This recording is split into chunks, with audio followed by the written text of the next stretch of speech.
Και ήρθε με στο κλί.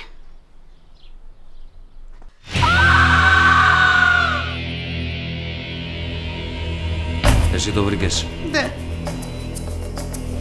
Τι είχε μέσα το τσάι? Τσάι.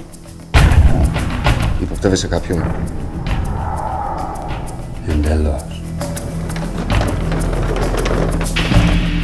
Ποιοι να είναι? Έχω φτάσει να πιστεύω ότι ο Γεροδίκιος ήξερε τα πάντα. Και εδώ μέσα βρίσκεται η λύση του μυστηρίου.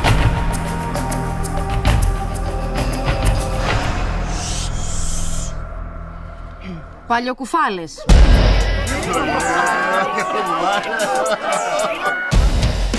Αφήνω λοιπόν την περιουσία μου στην κοινότητα. Αν πας να μου τη φέρεις να το ξέρεις, θα σε πάρω μαζί μου. Στο σχολείο. Και ποιοι είναι αυτοί οι λίγοι? Αυτοί που κρατάνε στα χέρια τους την εξουσία και μας κρατάνε εχμάλωτους. Στην εκκλησία. Να σου πω, ποιο από τα δύο να βάλω, αυτό ή αυτό? Δεν μπορώ να πάω και στην κηδεία σαν την τρελή. Και στην αστυνομική διεύθυνση του νησιού. Ο Θωμάς είναι στην τράτα. Ναι, θα τελειώνει τέτοια ώρα. Ανέρχεται σε 100 εκατομμύρια ευρώ. Με έναν και μόνον όρο. Να διαβαστούν 4 επιστολές που αφορούν αντίστοιχα στον κάθε ένα από τους 4 άρχοντες, δημόσια, παρουσία πάλι όπως τώρα όλων των κατοίκων του νησιού. Άρα φωτιές που μας άραψες. Άρα φωτιές που μας άραψες. Ψεύτες, λαμόγια. Τολμάς και μιλάς εσύ δεν αναρχοκομμούγι. Απόστολε!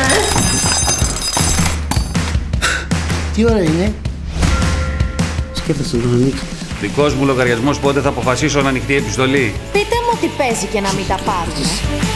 Όλο αυτόν τον καιρό το νησί μιλάει για μας τους 4.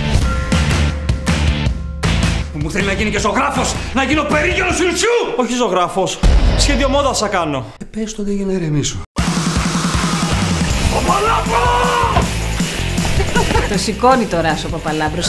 Ξέρω, έχουν δει τα μάτια μου. Τι έχουν δει, Εύα μου?